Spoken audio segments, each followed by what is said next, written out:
I would like to talk to you about the economic future of the country, because I remain convinced, as I was convinced of this in World War II. I was convinced of it during the Cuban Missile Crisis, 9/11, the financial crisis, that nothing could basically stop America. And we've faced great problems in the past. We haven't faced this exact problem. In fact, we haven't really faced anything that even quite resembles this problem. But we faced tougher problems, and the American miracle, the American magic, has always prevailed, and it will do so again. And I would like to take you through a little history to essentially make my case that if you were to pick one time to be born and one place to be born, and you didn't know what your sex was going to be, you didn't know what your intelligence would be, you didn't know what your special talents or special deficiencies would be, that if you could do that one time, you would not pick 1720, you would not pick 1820, you would not pick 1920. You'd pick today, and you would pick America. And of course, the interesting thing about it is that ever since America was organized in 1789, when George Washington took the oath of office, people have wanted to come here. Can you imagine that? For 231 years, there's always been people that have wanted to come here. Now, my friend, I think has jumped the gun just a shade on putting up slide one, but I'm going to call from some slides as we go along. But the interesting thing about this country is what is on slide one. Let's put it up. And this is an extraordinarily young country. Now, I'm comparing it to a couple of guys that are pretty old, but when you think about the fact that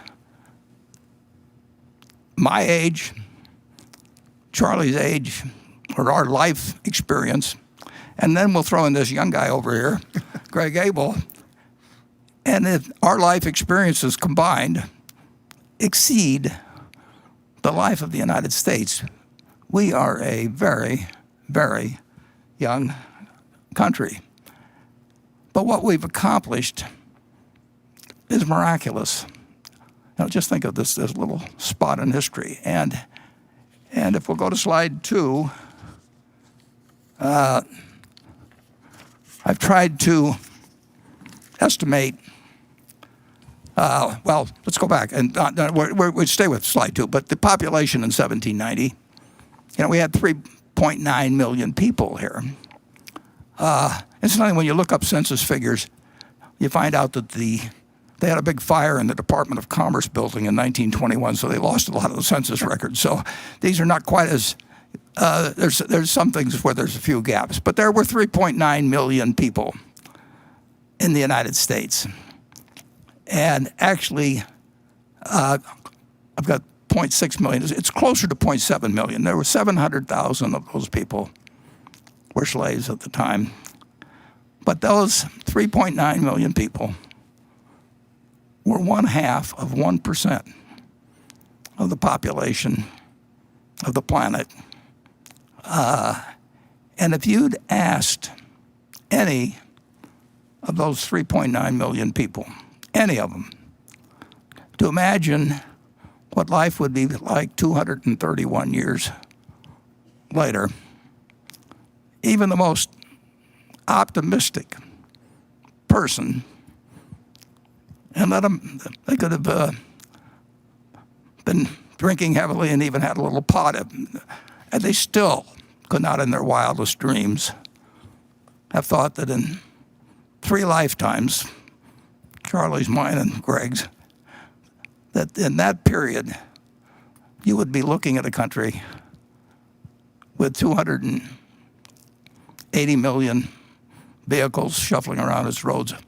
Airplanes, maybe not today so much, but they'll be back again. And they were flying people at 40,000 feet, coast to coast in 5 hours. That great universities would exist in one state after another, great hospital systems, and entertainment would be delivered to people in a way nobody could have dreamt of in 1790s. This country, in 231 years, has exceeded anybody's dreams.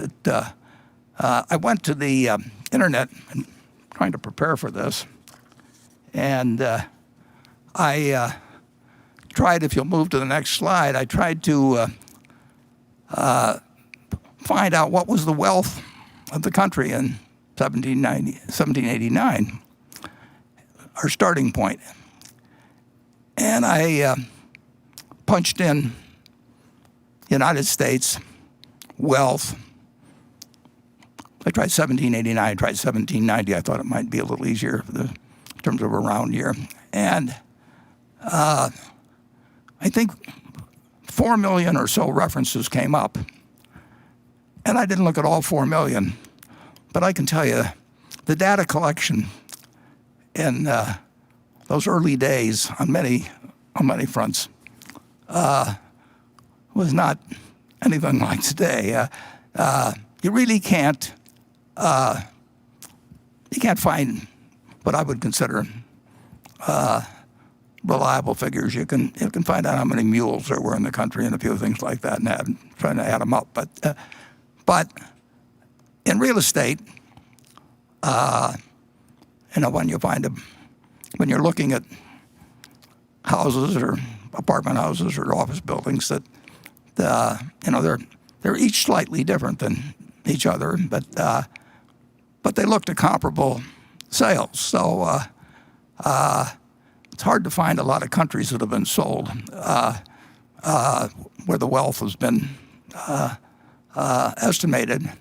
But it was interesting to go back and think about the fact that in 1803, we purchased for $15 million. We made the Louisiana Purchase. Now that's a little later than 1789, but that's the best comp, as they say in real estate. That's the best comp we could find for land mass anyway. And when we made that purchase, that was equal, incidentally, to about a quarter, about 800,000 plus square miles. But it was about a quarter of what the lower 48 states now contain. So we bought about a quarter of the lower 48 for this $15 million back in 1803. And if you live in Texas and your grandfather is close to dying, and he calls the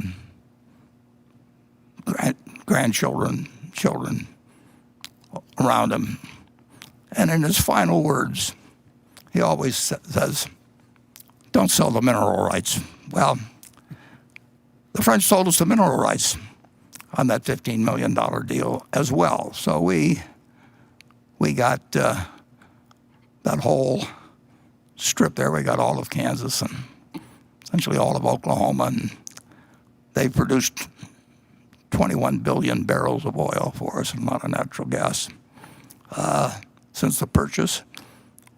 One of the sidelights is that we paid our $15 million for the Louisiana Purchase. We paid $3 million of it, 20% of it. We paid with 200,000 ounces of gold valued at $15 an ounce, and that $3 million that the French took. And we got South Dakota as part of the Louisiana Purchase, and the Home State mine up there, before it closed, produced well over 40 million ounces of gold. and 40 million ounces of gold.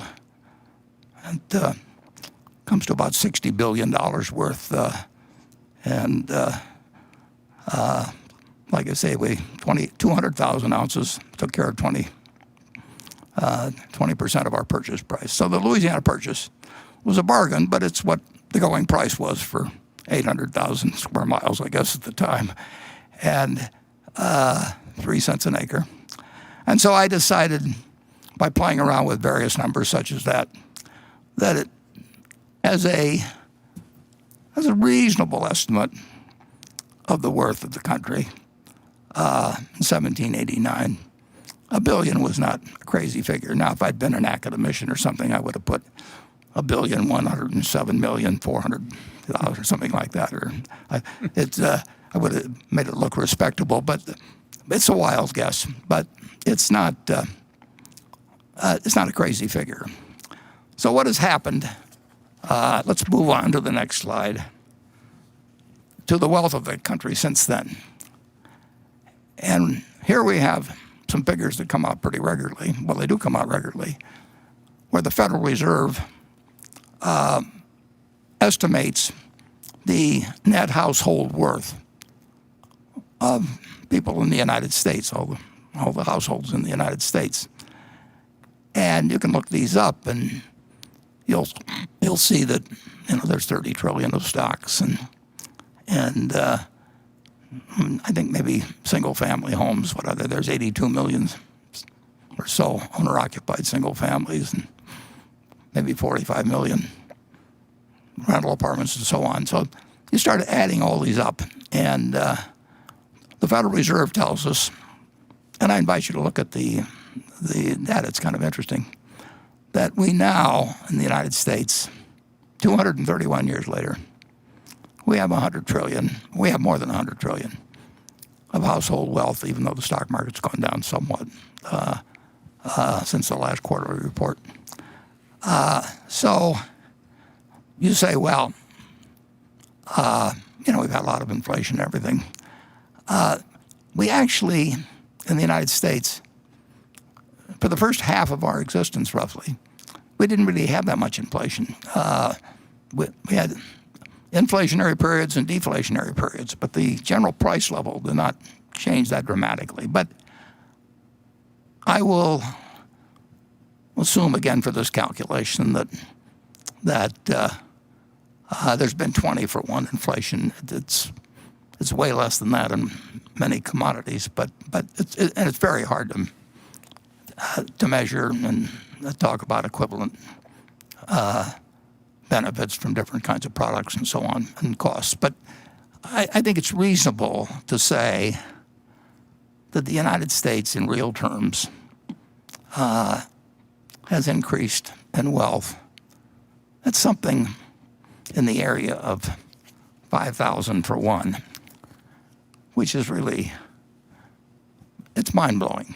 5,000 for one in real terms in a country that had 0.5% had a bunch of raw land. But a vision that to accomplish that in 231 years, there's just no denying that's beyond what anybody could have dreamt earlier. But it was not done, and this is important, because we've now hit a bump in the road. It was not done without some very, very serious bumps in the road. It was not 231 years of steady progress. As a matter of fact, we had been in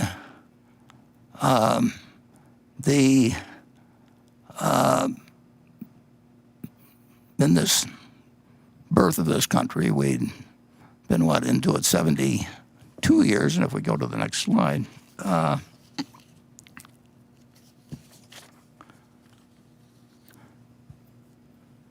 1861, we now had about 31 million people.